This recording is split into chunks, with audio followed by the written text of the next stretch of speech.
Well, hello and welcome to another Coffee Club. I'm Bill Leckie, and with us this week is Roger Hanna, taking the place of Robert Gray for one day and one day only. Yep. How are you? Looking up very well, thank you. Yes, looking forward to it. Another big week. We've got the top six, bottom six split starting at the weekend. We've got a big championship game before that. I was going to say there's a few meaningless games. I'm not actually sure. There is a lot of meaningless football. Do you know, as you know, I've never been a great fan of the split, but see when your team gets in the top six, you suddenly start to change your mind. I think this is quite exciting. They're playing St Mirren, aren't they? Hey, come on now. No, St Mirren Rangers on Saturday. I mean, it's funny actually. You know, St Mirren are miles away from a chance of being in Europe at the moment. And Dundee United look as if they get the fifth place. But what a great challenge for any team that had got that sixth place. But it is going to be exciting.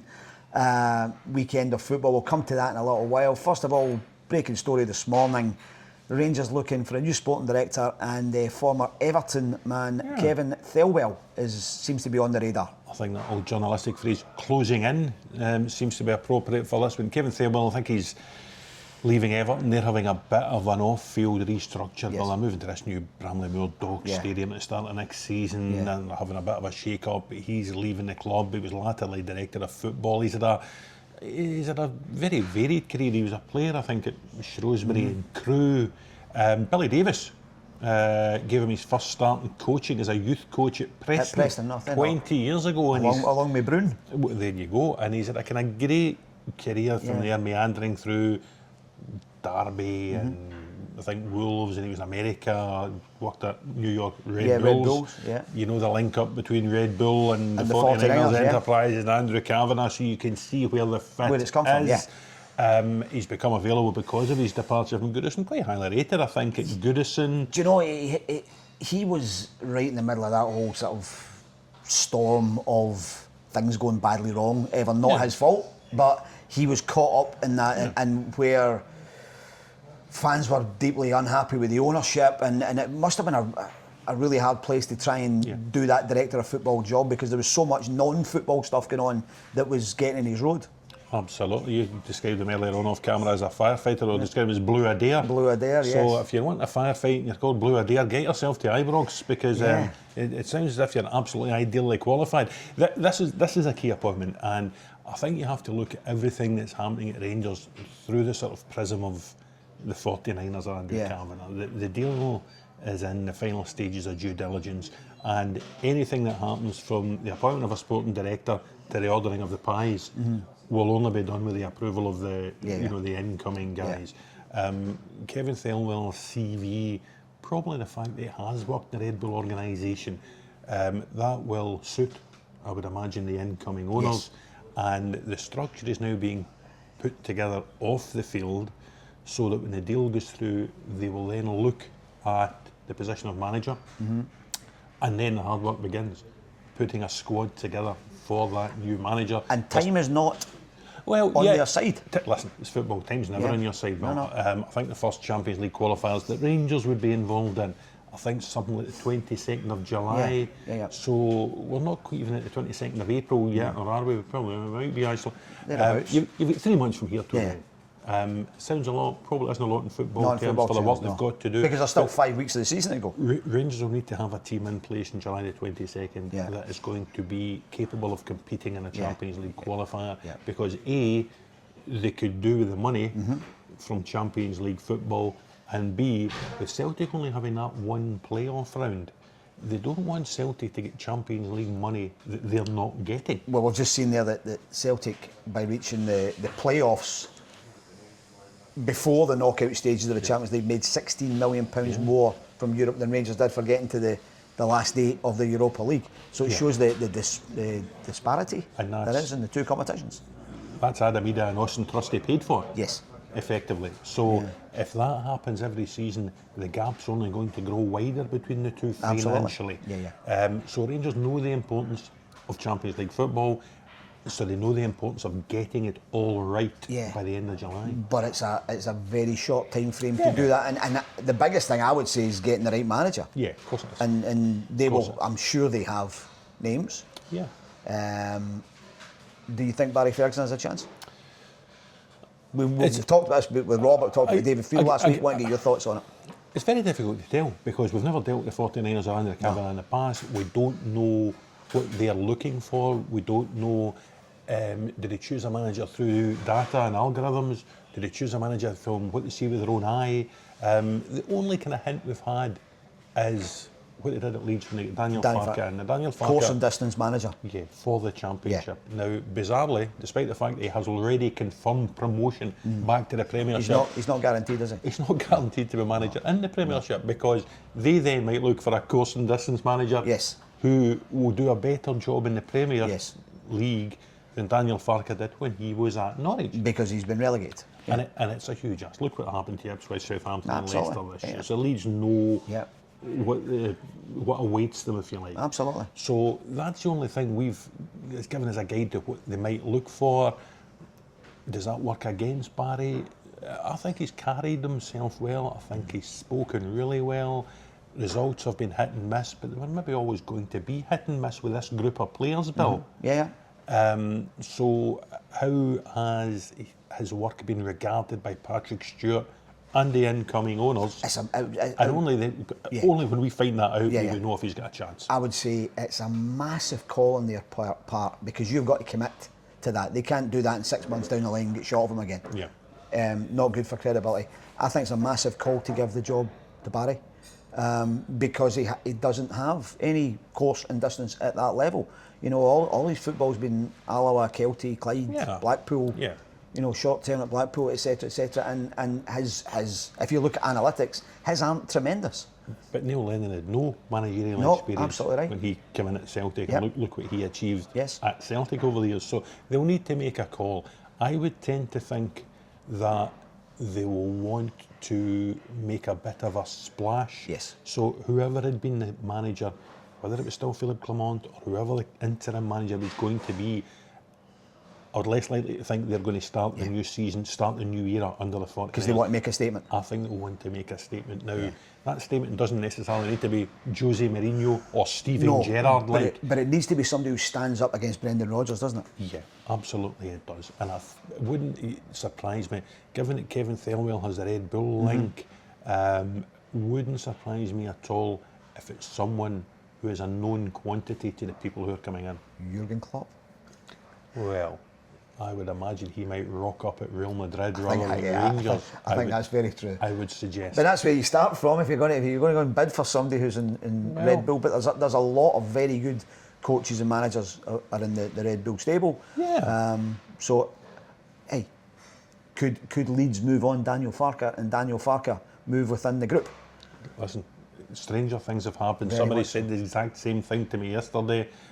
Is that something that the group are interested in? Is it something that Daniel Farke is interested in? Because again, with a third promotion to the Premier League, he has enhanced his own standing. So there may be other jobs out there for him. Yeah, absolutely. Well, that's one to wait and see. But Kevin Thelwell is the name today we're looking at as sporting director of Rangers. Let's switch across to Edinburgh and back to the weekend. Hearts knocked out of the cup by Aberdeen in one of the worst games of football I have seen in a long time, but one which has thrown up a lot of controversy, not least in the wake of losing another big game under Neil Critchley. Hearts putting out a statement complaining about referee John Beaton's performance. Listen, for a start, I'm going to have to pull you up on that. That wasn't one of the worst games you've ever seen. I saw Hearts at Motherwell the week before. Which was considerable. That's one of the worst games you've seen. Yeah, worse than that. Listen, Hearts aren't in a great place just now. They've missed the top six. Andrew McKinley, the chief executive, has issued a grovelling apology to supporters for not making the top six. They couldn't beat a Moldovan team at home in the Conference League to get group stage football. They've taken 1 point from 9 in the last 3 derbies against Hibs, who are cantering into Europe and possibly guaranteed group stage football in Europe. They're about to see Lawrence Shanklin walk out the door for nothing, and they can't win a big game. They had 2 chances to make the top 6, lost at home at Dundee United and couldn't score a goal, drew at Motherwell and couldn't score a goal. But apart from that, they then play in a semi-final, another big game, and they don't win it. They don't win, and they get 2 men sent off, and it all falls apart. Michael Steinwender should have been sent off. Yes. There's no question about that. He's taken down Keskinen, there is no covering defender. No. It's a red card. John Beaton get it right, the VAR get it right. Yeah. The second one, Cammy Devlin, we can talk about opinion, interpretation. He's on a booking. He's had a couple of flash points earlier. He's in the referee's ear. He's in the referee's ear. He's kicked Dante Polvara on the sole of the boot. I don't think that I think in that moment, one of the things that really annoys me about the rules at the moment, player comes from behind him, he doesn't see him, he swings his ball, he swings his foot to kick the ball, he kicks the sole of the foot, both of them get hurt. I don't think it's a foul or a booking. However, when you've had maybe 8, 9 fouls during the game and you're on a booking, it's the kind of thing that's going to get you sent off. You're talking like Ali McCoist post Bilbao when he said, well, that's the rules, but I don't like the rules. It's the rules. It is the rules. It is the rules. Right. John Beaton. I think it's a terrible rule. When the referee, the man who marks up the referees, hands in his wee report to Willie Collum, and Willie Collum reads the wee report in the semi-final, no one will be criticising John Beaton. No, absolutely not. John Beaton has done nothing wrong. John Beaton was not to blame for Hearts failing to win the semi-final. And that's where I think the statement is naughty, it's disingenuous, and I think it is deflecting massively from the failure of the board and of the head coach to deliver. I wouldn't disagree with any of that. And I do wonder where Hearts now go from here. They won't be relegated, that's silly to talk like that. But they have got 5 reasonably meaningless games in the bottom half. What if they lose them all? Of the league. Surely they couldn't lose them all. Listen, I actually think they've got enough points. Yeah. I don't think anyone's ever gone into the playoff place with the number of points that Hearts currently have. I know. So they probably could lose them all. And the fact is, these safe. are the teams that Hearts have beaten this season. Yeah. Neil Critchley's issue is that he hasn't beaten anybody of any stature at any point. I do wonder what happens next for Hearts, because Lawrence Shankland's leaving. Craig Gordon is 42 years of age and he can't go on forever. Now, I'm not going to say he's going to retire this summer, he might not, but he's not going to get any younger or any better. I still don't think there's any better than him. Listen, you might well be right, but look at some of the signings they've made in the last 12 months. That's the problem. The lad Salazar came in, turned around and went home again. Gerard Taylor, for 45 minutes, looked a good player. Well, I told he was a £10 million right back. Well, listen, he's already, they're not going to take up. They're not going to take him back. That. You know, there's players like George Grant out of contract, reasonably well paid. Has he done enough to merit another contract? You could say that about a lot of the Hearts players. You could buy the Hubble telescope and not find Barry Mackay. Well, listen, there you go. There's a lot of players who have seen better days, who aren't going to get any better. So there's going to be a big turnaround there in the summer. Do you trust Neil Critchley to take charge of that turnaround? No.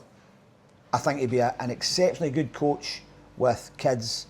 I think he'd be a great guy to work with, a manager who was going to be a little bit more forceful with the players he has. I don't think he's in the right movie for Hearts. He reminds me very much like Nick Montgomery at Hibs last year. Made in the column last week, and several other Hibs managers before then. Yep. But unfortunately for Hearts, he also reminds me of probably the last half dozen Hearts managers appointed by Anne Budge and her board. They all, for one reason or another, have been the wrong person at the wrong time. And you read Andrew McKinley's statement last week. Now, the timing of that was the first thing that surprised me. Hearts are trying to build up to their biggest game of the season, a Scottish Cup semi-final, that could save their season. Yes. They're trying to, you would think, inject a bit of positivity into things. And that statement comes out saying, listen, we're really sorry we've not made the top 6. Yeah, this is all about rubbish, isn't it? It's been dreadful. Yeah. So I'm asking you if you would trust Neil Critchley to go forward. Yeah. Reading that statement from the chief executive, I'm not convinced he trusts Neil Critchley to go forward. No, and I think they keep making, and I genuinely don't think the next manager will be at the behest of Anne Budge or Andrew McKinley or it'll be very much a Jamestown analytics. We're back to how the Rangers appoint their manager. Do they go down that line? Yeah. It looks as if Hearts will go down that line. They've had limited success with Elton Kabangu coming in from USG. Started really well. I think he's only got 1 goal in the last 8 games, right enough. But I agree. I think that's the line that they will go down. And the one thing I'd say is I think the signings that have come so far, Sander Khartoum, I think is a terrific player. I think Elton Kabangu is a terrific player. But they've been far too lightweight for what Hearts have needed. They're not what Hearts... They're good players, but the same as Neil Critchley, a very good coach, but not what Hearts need. But surely terrific players impact a home game against Dundee United, an away game at Motherwell, and a Scottish Cup semi-final at Aberdeen. They haven't. And they didn't. I think there's a lot of wrong movie going on here, you know, and they need to be a different kind of team if they're going to get better. And unfortunately, they're trying to change things. They try to change things mid-season to a way of playing that just hasn't worked for them. They've had no punch. They've made a Musa drama out of a crisis. Ladies and gentlemen, Sorry. that's all from Coffee Club this week. I'd say that again. I loved that. Robert Grieve told me to say that. Oh, did he? That was. No, he didn't. No, he didn't. No, because he couldn't have come up with that. You came up with that. That was very, very good. But that's so Hearts. And I'm pretty sure a lot of Hearts fans will see through. A lot of them will be on the John Beaton's got it in for us kind of thing. But it's nonsense. I don't know. I don't know whether any referees have clubs that they don't like going to or clubs they don't like refereeing. They're bound to. They're humans. Journalists. You don't like going to Morton, you know. I love going to Morton. But I do have grounds that I don't like going to, but I love going to Capitol. But it's going to be a title decided on Friday night, by the way. Saturday. Saturday lunchtime. By Saturday, yeah. And now here's the thing. How's your minerals, Falkirk? Friday night at Firhill. My goodness, we'll go to that one first, right? Because then we'll go to the Premiership. That's the one that came straight to my head there. Because you mentioned Friday night. Falkirk. Now I have to say, after they were down at earlier, even though they lost an equaliser in the last minute, I still said that's it. It's pretty much done. Booth, there you go. Give them the crown up the road, tea and medals, and there you go. 2 big wins for Livingston. A defeat there on Saturday. 3 goals in the last 5 minutes. When they're down to 10 men, they lose to 8 throws, and suddenly it's all a bit wobbly, isn't it? Falkirk are doing great this season. For a newly promoted team, I'm an enormous fan of John McGlynn. I think he does a terrific job wherever he goes. And he should be getting a bigger job, not try to get away from Falkirk, but he is due a bigger job. 100 Hearts, anyway? You've been there before? He has been there, possibly. I think he's done terrifically well. He plays a brand of football that wins plaudits, left, right and centre. I think he'll tell you as well, he got a bit of that from Brendan Rodgers. He gets supporting advice from Brendan Rodgers after his spell at Celtic. And it's all fine and lovely, and it looked as if they were going to get back-to-back promotions. The next 2 games are at Partick Thistle on Friday night, and then they're at home to Hamilton. Yes. Forget the nice football. This is nice football. These 2 games is going to win you nothing, particularly on that Firhill pitch. Which is a mess so just now, it's about forgetting the football, and as you say, it's about showing the minerals. Probably the one thing they haven't had is, for instance, what Thistle had, like Brian Graham. As somebody up front that when in doubt, knock it over the top. They don't really have a centre forward type player. The goals come from people making runs in beyond whoever the striker is. They play magnificent football, but that you're right. Football now, they just have to get it done. You talk about that striker. Ross McKeever's had terrible injury problems this season, and they've worked hard, with the likes of Gary Oliver. The big boy Barney Stewart, who came from Heriot-Watt University, and looks a player. Only made his senior debut. Yes. He's that type of player, and I wonder on that Firhill pitch on Friday night, he might just be the one who is ideally suited for a game like that. You're absolutely right. That could be the wee card for them. Touching Calvin Miller, some of the football they play, Ethan Ross, Dylan Tate. I think Brad Spencer's been absolutely terrific this season. The addition of Arfield in January, obviously, he'll have a big part to play because he's got that experience that on Friday night. Imagine Friday night. Thistle scored first. Yeah. They need somebody like Arfield there just to calm everything down. And I think Championship Player of the Year for me, the boy Keelan Adams at right back. A terrific player. Who they found that John McGlynn found in a windy midweek game at Cumbernauld Colts. Found him, and the boy is exceptionally good. So they've got all the bits. They just need to now push those bits over the line. Yeah. And that's Friday night. They could just about get it done on Friday night. Then they see what Livingston do. They win it for Hull, Then Livingston play Hamilton on the Saturday because they've got the reverse fixtures from each other. But then it comes to Saturday lunchtime when Celtic can get the job done in the Premiership at Tannadice. Yeah. And listen, they'll be champions on Saturday, there's no doubt about it. They only need a point. Even if they lose, then Rangers would need to win in Paisley to keep the whole thing going. So Celtic will be champions by Saturday. And sitting here, it's difficult to say anything that's not praiseworthy of Celtic. They've been the best team again. You saw the PFA Team of the Year that was announced last Saturday, Bill. 7 of the 11 Celtic players. And you couldn't find an argument. Schmeichel, Johnson, Carter Vickers, Hatate, who I thought was outstanding in the semi-final at the weekend. Very good. McGregor, who kick-started it all in the semi-final at the weekend. Nicholas Kuhn and Daizen Maeda, 33 goals. Ridiculous. He's won behind Kyogo's best ever haul for Celtic. And with 6 games left, would you bet against him getting 40? No, not at all. I mean, he has had just one of those dream seasons, hasn't he? Where it just everything, whether he's played wide left, through the middle, whatever he's done, and it's not just the goals. I mean, he's just an incredible worker. He's if you looked at his stats in off the old catapult thing on the chest. He's Olympic standard. Yeah. And his athleticism.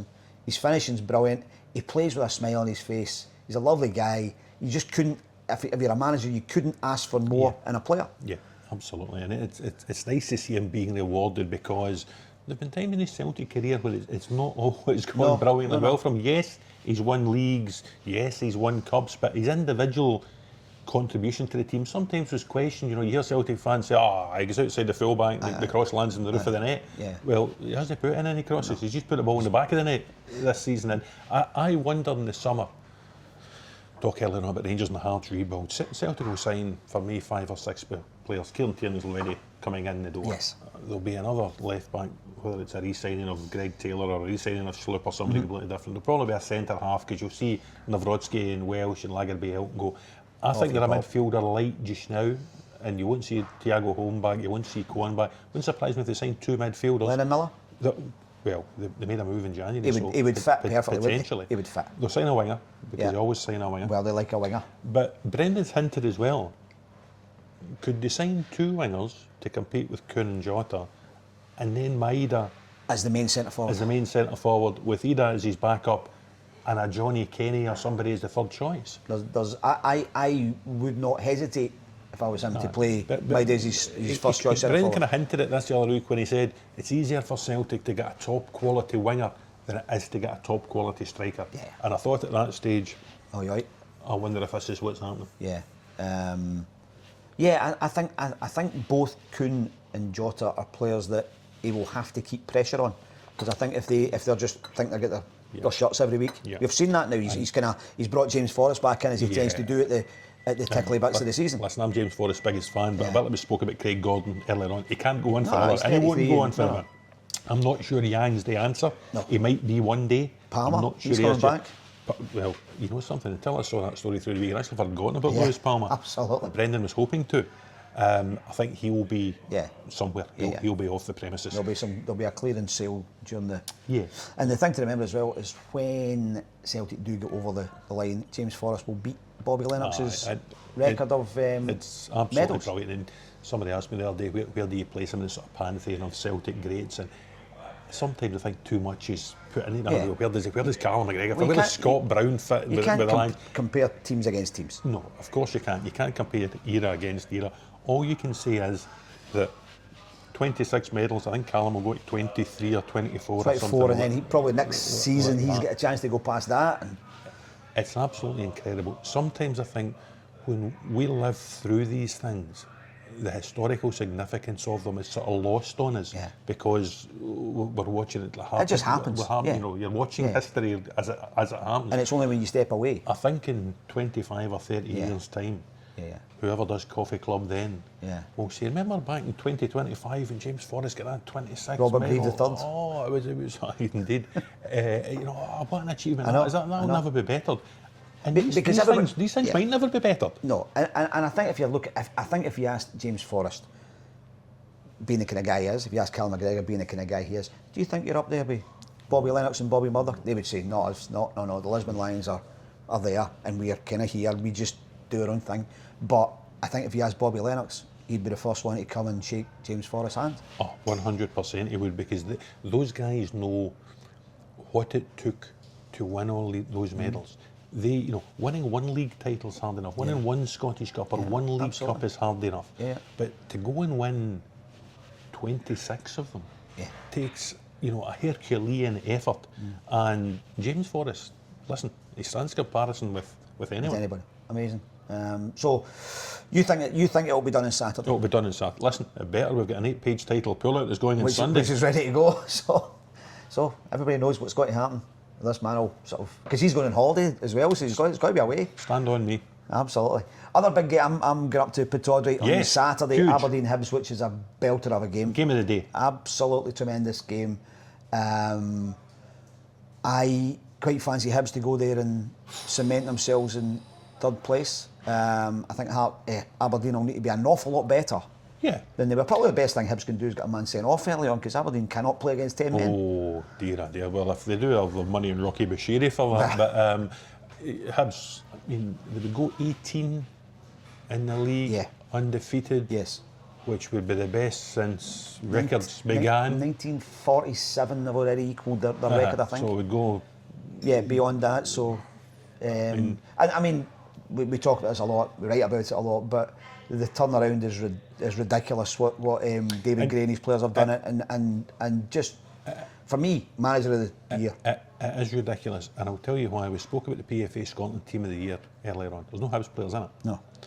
And you couldn't really argue with this election. You couldn't pinpoint a Hibs player and say he should be in it. No. And I think that says a lot about what David Gray's done with the squad. Yes. It's been a team effort.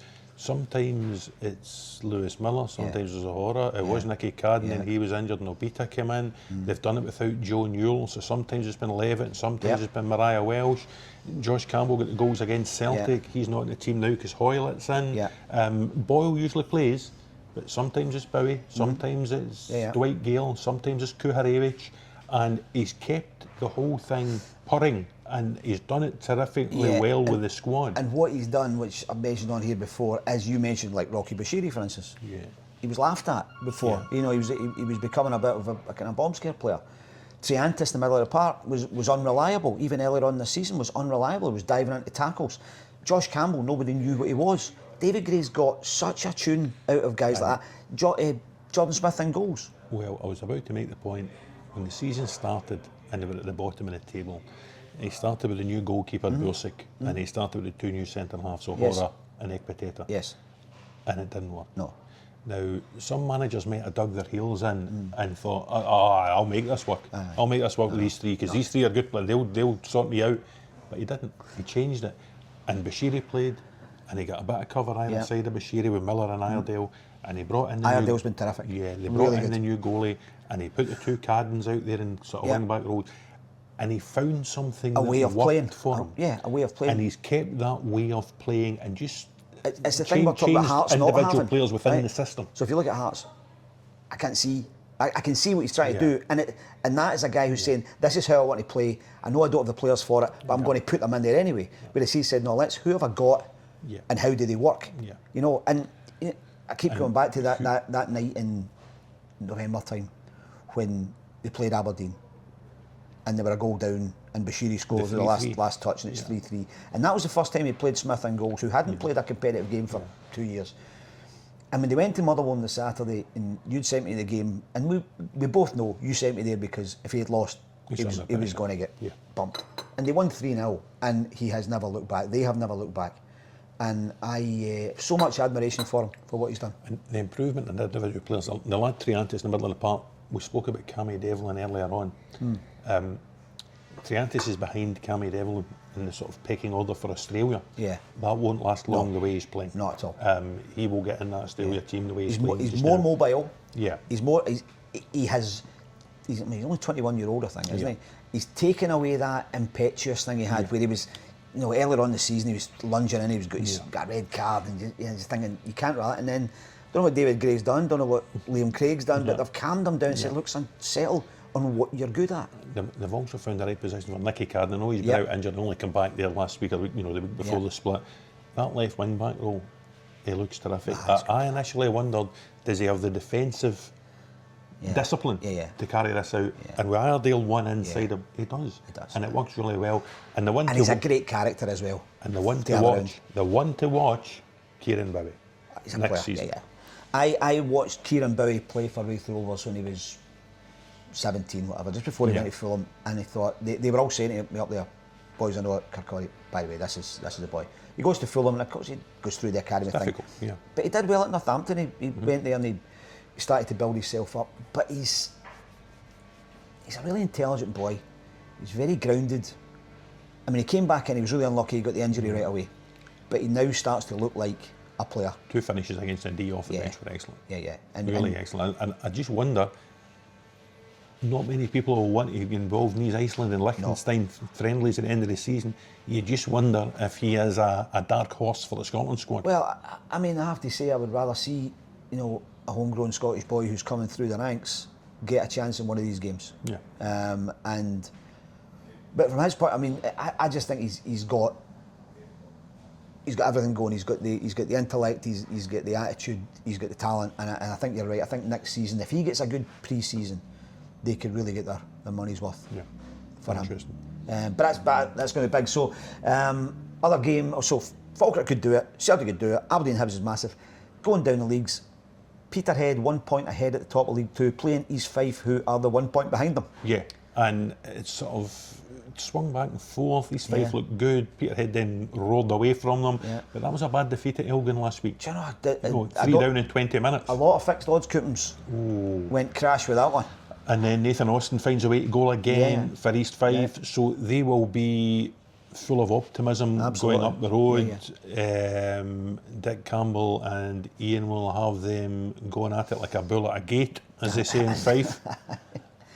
Dick will be telling them, this is a day to get your overalls on, boys. Well, and East Fife know it's in their own hands now. If they win out the season, they're champions. Peterhead, if they win out the season, they're champions. Absolutely. A draw does Peterhead. It'll be a really good game. Yeah, it's a great weekend, isn't it? It's a really good weekend. You can follow all the best of it online and in print at the Scottish Sun. Also, Robert Grieve and I were out yesterday talking to Jim Gillespie, Vice Chairman at St Mirren. Very interesting stuff about St Mirren being in the top 6, about league reconstruction, about the offer he got to go to Rangers as Chief Executive, and the offers from English clubs which have followed. A really fascinating guy, and if you get a chance to watch that online, you will very much enjoy it, I would hope. Roger, thank you so much for being here today. Talk us through the cakes. The cakes, this might be the best yet. Bit of cheesecake, bit of the old favourite tiramisu. Absolutely. A bit of gingerbread here. Gingerbread. Not too sure. This looks a wee kind of... It's a carrot cake type idea. Cake-ish, yes. Yeah. They've done us proud as always. They've done it. They always get the good stuff out when Robert Grieve's not here. Nemo tells us that. That's very true. Gets the good stuff out. It's been a joy, as always. Keep an eye online and in print in the Scottish Sun for all the best sports news. We will speak to you later. Bye-bye.